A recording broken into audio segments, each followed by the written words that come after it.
Hello, it's me, and I've got Mr. Bump this time, and Mr. Bump and the Night is what this story is all about, and you can tell it's been well loved because it's been doodled in. So Mr. Bump was thoroughly fed up. It did not seem to matter what he did, he always ended up getting bumped and bruised or scraped and scratched. So you can imagine how hard it was for him to find a job.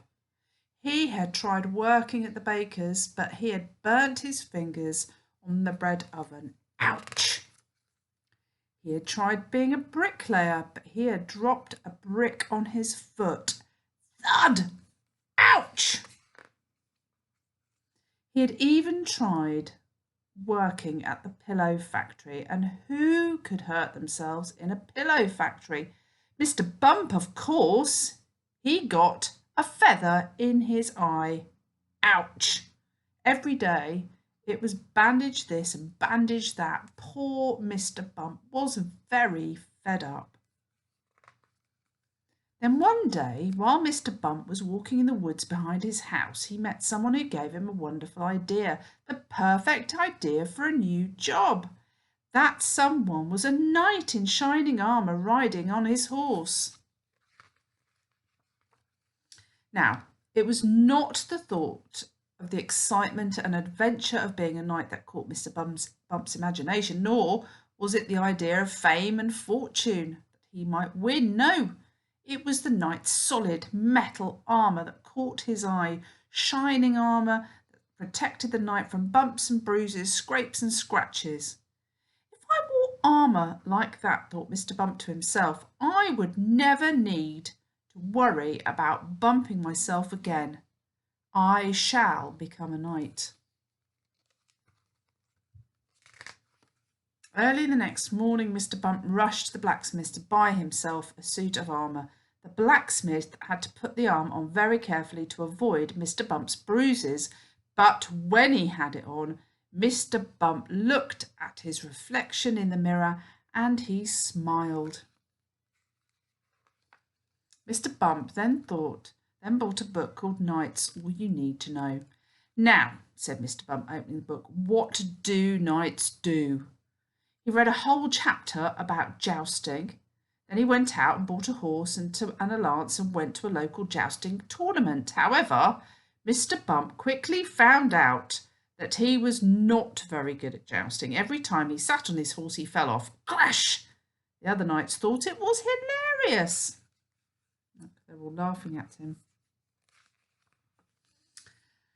That evening, Mr. Bump opened his book and read a chapter called Saving Damsels in Distress.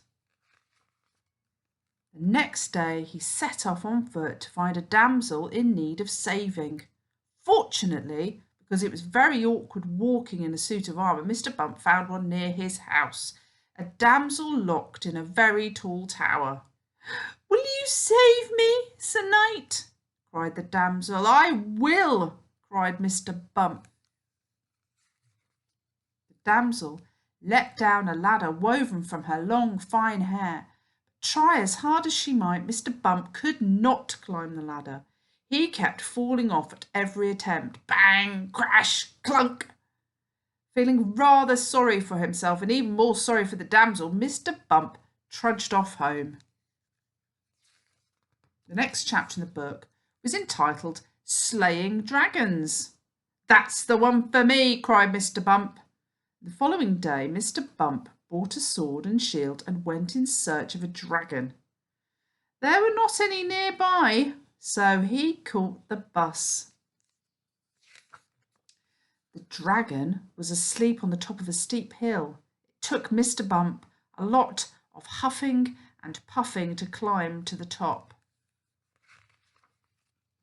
When he finally reached the top, he raised his sword above his head to slay the dragon, but the weight of the sword tipped Mr. Bump off balance. With a great crashing and clattering of armour, he rolled all the way down the hill.